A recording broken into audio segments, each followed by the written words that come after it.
మోకాళ్లలో గుజ్జును పెంచి నొప్పిని తగ్గించి సర్జరీని దూరం చేసే ఫ్రీడమ్ వాక్. ఏపీలో పోలింగ్ సందర్భంగా ఎమ్మెల్యే పిన్నెల్లి రామకృష్ణారెడ్డి ఈవీఎంలను ధ్వంసం చేసిన ఘటనపై రచ్చ జరుగుతుండగానే పశ్చిమ బెంగాల్లో ఈవీఎం వీవీపీఏటీని ఎత్తుకెళ్లి పక్కనే ఉన్న చెరువులో పడేయడం కలకలం రేపుతుంది. దీనిపై ఈసీ తీవ్ర ఆగ్రహం వ్యక్తం చేస్తుంది.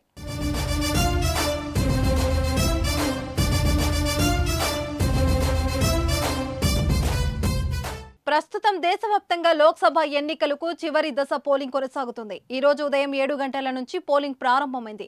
అయితే పోలింగ్ ప్రారంభమైన కాసేపటికే పశ్చిమ బెంగాల్ దక్షిణ 24 పరగనాన్ జిల్లాలోని కుల్తాలి పోలింగ్ బూత్ లో గందరగోళం పరిస్థితి నెలకొంది. పోలింగ్ బూత్ లోకి పోలింగ్ ఏజెంట్లను అనుమతించలేదు. దీంతో కొంతమంది లోపలికి చొరబడి ఈవీఎం వీవీపీఏటీను ఎత్తుకెళ్లి పక్కనున్న చెరువులో పడేశారు. ఈ ఘటనపై కేంద్ర ఎన్నికల సంఘం ఆగ్రహం వ్యక్తం చేసింది. ఏం జరుగుతుందో ఆరా తీస్తుంది.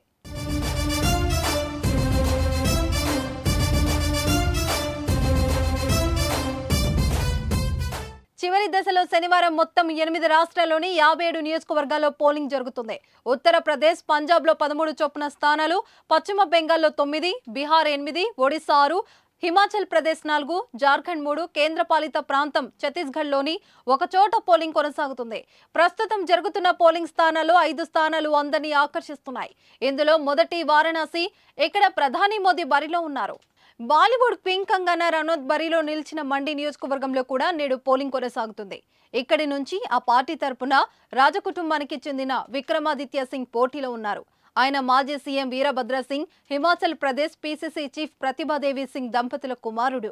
మరోవైపు హిమాచల్ ప్రదేశ్లోని హమీర్పూర్లో కేంద్ర మంత్రి అనురాగ్ ఠాకూర్తో కాంగ్రెస్ అభ్యర్థి సత్పాల్ సింగ్ రాయ్ జాదా తలపడనున్నారు.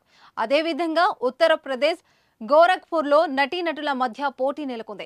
బీజేపీ తరపున భోజ్పురి నటుడు రవికిషన్, నటి కాజల్ నిషాద్ సమాజ్వాదీ పార్టీ నుంచి బరిలో నిలిచారు.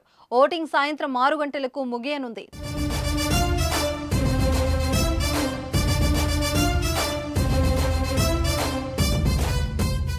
సుమన్ టీవీలో మీ పర్సనల్ అండ్ బిజినెస్ ప్రమోషన్స్ కోసం కింది నెంబర్కి కాంటాక్ట్ చేయండి.